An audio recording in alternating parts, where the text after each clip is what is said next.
Good morning. Welcome to Fun and Learn School. My name is Anita Rajput. Okay, कैसे हो सब बच्चे? अच्छे हो? कुछ नया नया पढ़ना है आपको? रोजाना की वीडियो देखने के रोज वीडियो में हम कुछ नया पढ़ते हैं, कुछ नया सीखते हैं, है ना? तो बच्चों, आज हम क्या पढ़ने वाले हैं?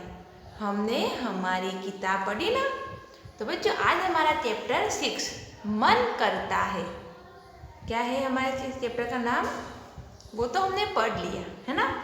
आज का हमारे चैप्टर का नाम है हमसे सब कहते हैं। मन करता है तो हमने पढ़ा, उसके बाद में बहादुर बिट्टू भी हमने पढ़ा, और आज हम क्या पढ़ने वाले हैं? हमसे सब कहते हैं। ओके बच्चों, तो आपने कविता पढ़ी है ये? पढ़ा बच्चों कविता? आपने नहीं पढ़ी तो बच्चों इसमें एक बच्चा है, वो बोलता है हमसे सब कहते हैं। आपको भी सब कहते हैं, घर में लिखने के लिए, पढ़ने के लिए, कहीं जाना आना, सोने के लिए, सभी आपको बोलते हैं ना।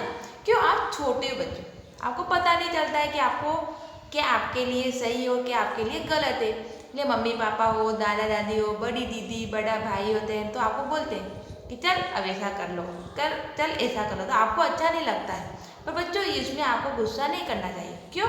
क्यों आपके लिए कहा जाता है। अब आपको ऐसा बोलना जाता है कि पूरे दिन मोबाइल मत देखो, तो क्यों कहा जाता है?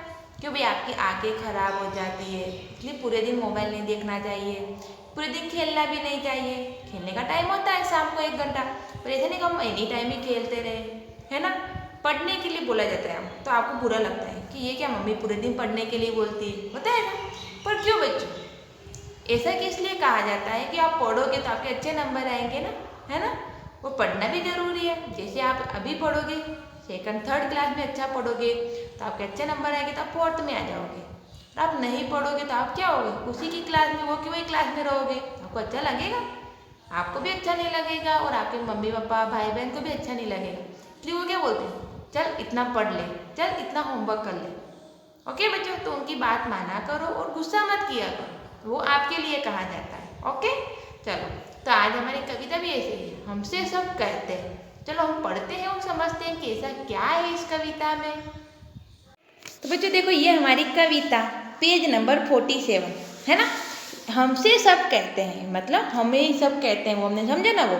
चलो पहले हम कविता पढ़ते हैं अच्छे से।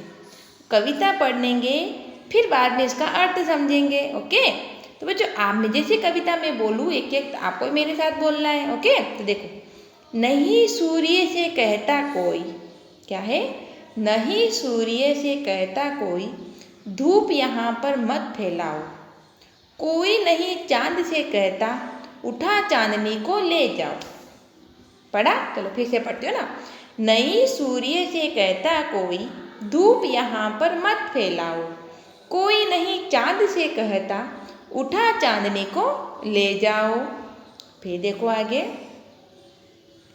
आगे बताया गया है, कोई नहीं हवा से कहता, खबरदार जो अंदर आई। बादल से कहता कब कोई, क्यों जलधार यहाँ बरसाई, क्यों जलधार यहाँ बरसाई। फिर से पढ़ती हूँ चलो। कोई नहीं हवा से कहता, खबरदार जो अंदर आई। बादल से कहता कब कोई, क्यों जलधार यहाँ बरसाई। देखो फिर आगे देखते हैं अब हम। फिर बच्चों आगे कहा गया है, फिर क्यों हमसे भैया कहते, यहाँ न आओ भागो जाओ। अम्मा कहती है घर भर में खेल खिलौने मत फैलाओ। फिर से देखते हैं, देखो, फिर क्यों हमसे भैया कहते, यहाँ न आओ भागो जाओ। अम्मा कहती है घर भर में खेल खिलौने मत फैलाओ। फिर पापा कहते बाहर खेलो, खबरदार जो अंदर आए। हम पर ही सबका बस चलता, जो चाहे वह डांट बिताए। देखो फिर से मैं पढ़ती हूँ ना। पापा कहते बाहर खेलो, खबरदार जो अंदर आए। हम पर ही सबका बस चलता, जो चाहे वह डांट बताए। ये कविता थी हमारी। किसने लिखी है बच्चों ये कविता? निरंकार देव सेवक ने। इस कविता के लेखक कौन है? निरंकार देव सेवक। ओके तो ये कविता थी, थोड़ी थोड़ी हमने पढ़ी इसलिए समझ में आया। जैसे हमने आगे समझा था ना कि हमको ये सब कहते हैं, यही हमको आगे देखना है। तो चलो हम एक एक लाइन देखते हैं, समझते हैं बच्चों। तो देखो इसमें बताया गया है, नहीं सूर्य से कहता कोई, मतलब सूर्य से कोई कुछ नहीं कहता है, धूप यहाँ पर मत फैलाओ। मतलब सूर्य से कोई ये नहीं कहता कि भाई धूप को यहाँ पर आप मत फैलाओ, भाई इतनी धूप मत फैलाओ। कोई नहीं चांद से कहता, उठा चांदनी को ले जाओ। मतलब कोई चांद को भी कोई ऐसा नहीं बोलता है कि भाई यहाँ से चांदनी को आप ले जाओ। आया समझ में? चलो फिर से बोलती हूँ मैं, सूर्य को कोई ऐसा नहीं बोलता है कि आप धूप मत फैलाओ, इतना तेज धूप मत फैलाओ जिससे गर्मी ज़्यादा लगेगी, ऐसा कोई सूर्य को नहीं बोलता है। और चांद को भी कोई ऐसा नहीं बोलता है कि यहाँ चांदनी को यहाँ से ले जाओ। फिर आगे बताया गया है, कोई नहीं हवा से कहता, खबरदार जो अंदर आई। जब तेज हवा चलती है, मिट्टियाँ उड़ती है ना, पर कोई ऐसा नहीं बोलता है कि हवा खबरदार जो हवा तू अंदर आई तो बाहर ही रहना, ऐसा कोई बोल सकता है? नहीं। बादल से कहता कब कोई, क्यों जलधार यहाँ बरसे। और बादल को भी कोई नहीं बोलता है कि भाई यहाँ पर क्यों पानी बरसाया, इतना पानी यहाँ पर क्यों बरसा, ऐसा कोई नहीं बोल सकता। बादल को भी कोई ऐसा नहीं कर सकता है। देखो फिर से, भी हवा को कोई ऐसा नहीं बोलता है कि भाई खबरदार अंदर मत आना, बाहर ही रहे। और बादल से, और बादल को भी कोई ऐसा नहीं बोलता है कि इतना बारिश मत बरसाओ। देखो फिर आगे देखते हैं। अब हम आगे बताया गया है बच्चों कि फिर क्यों भाई हवा को, सूरज को, चांद को कोई कुछ भी नहीं बोलता है। तो फिर क्यों हमसे भैया कहते, यहाँ न आओ भागो जाओ। तो बच्चा क्या बोल रहा है कि इनको कोई कुछ नहीं बोलता है, सूरज को, चांद को, हवा को, बादल को। तो भैया मुझे क्यों यहाँ से बोलते हैं कि यहाँ मत आओ, चलो भाग जाओ, है ना? सही बात है उसकी कहनी। अम्मा कहती है घर भर में खेल खिलौने मत फैलाओ। और मम्मी भी मुझे बोलती है कि पूरे घर में खिलौने मत फैलाओ, एक जगह पे खिलौना रखो, है ना? आपको भी ऐसे मम्मी बोलती होगी। फिर आगे बताया गया है, पापा कहते बाहर खेलो, खबरदार जो अंदर है। और पापा भी मुझे कहते हैं कि जाके बाहर खेलो, घर में मत खेलो, खबरदार जो आप अंदर आए तो। हम पर ही सबका बस चलता है, जो चाहे वह डांट देता है। कि क्या सभी का हमारे पे बस चलता है क्या? तो जो भी आता है वो हमें डांट देता है। बच्चों अच्छी कविता थी ना, कि बच्चा बोल रहा है कि हमें सब डांटते हैं, क्या सभी का हमारे पे बस चलता है? हमें सब डांटते रहते हैं। हवा को कोई कुछ नहीं कहता है, सूर्य को भी कोई कुछ नहीं कहता है।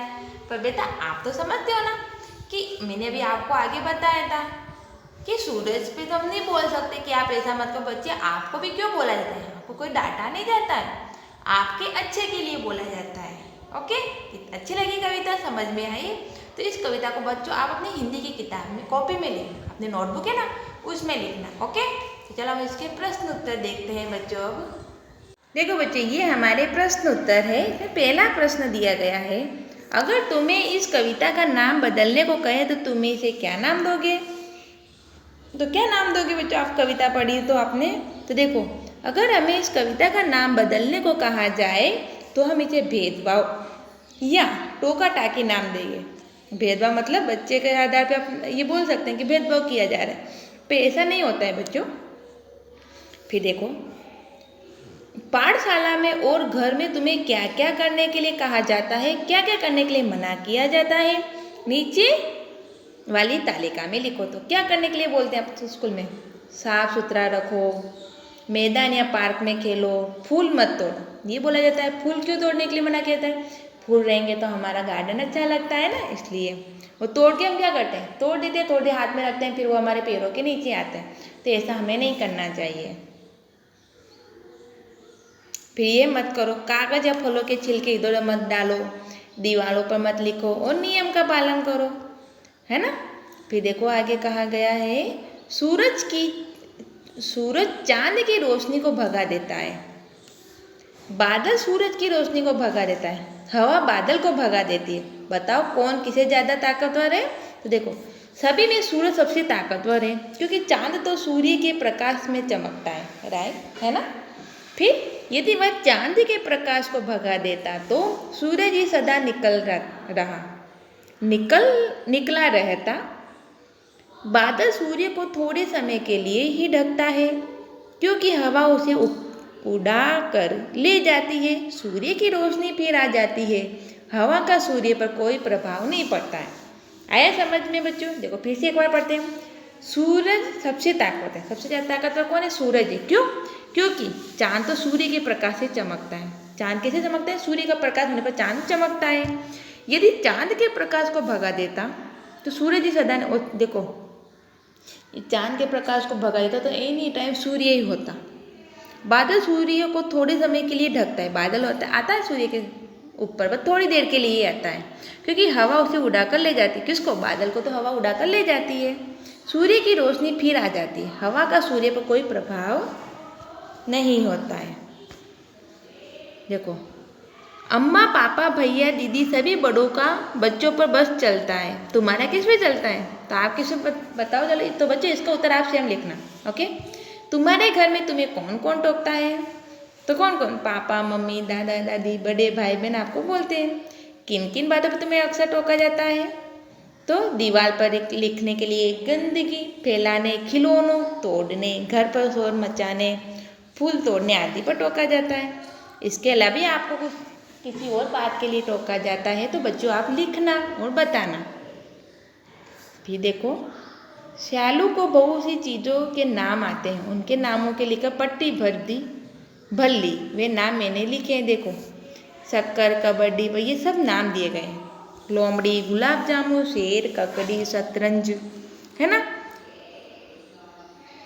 अब देखो इसमें बच्चों हमको अलग करना है। जानवरों के नाम, खाने पीने की चीज़ों, खेलों के नाम तो आप कर सकते हो ना। जानवर में क्या कहता है? बकरी, मगर, देखो बकरी, मगर, कबूतर, लोमड़ी, पांडा, गाय, शेर।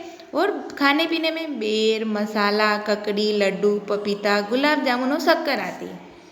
और खेल का नाम या सामान में क्या आता है? बल्ला, मार कुटाई, कंकड़, लट्टू, पतंग, गिल्ली और शतरंज आता है। फिर देखो बच्चों आगे बताया गया है ऐसे ही खेल तुम और अक्षरों के साथ खेल सकते हो। अगर तरह के खाने भी बना सकते हो जैसे ट से शुरू होने वाली गोल या लाल चीज़ें। अब हर एक खाने के नाम वर्णमाला के हिसाब से लिखना है। वर्ण मतलब पहले क्या आता है? क ख ग से आपको करना है बच्चों। तो देखो जानवर या पक्षी कबूतर, गाय, तोता, बकरी आपके अल्फाबेट जैसे कक्का में आता है ना, पहले क आता है तो हमको क वाले देख लेंगे, फिर ख आता है तो ख वाले देखना है, ग आता है ग वाले देखना है। इस तरीके से आपको देख के लिखना है। हमसे सब कहते हैं कविता में जिन लोगों चीज़ों जगहों के नाम आए उन्हें नीचे दी गई तालिका में लिखो। देखो लोगों के नाम दिए गए हैं, चीज़ और जगह के नाम दिए गए बच्चों। लोग में क्या होता है? भैया, अम्मा, पापा, बादल, हवा, ये सब लोग आते हैं। चीज़ में धूप, चांदनी, जलधारा, खिलौने आते हैं। और जगह मतलब अंदर, घर भर, बाहर, ये सब जगह कहलाती है। आओ उन चित्रों से एक नई कहानी बनाते हैं।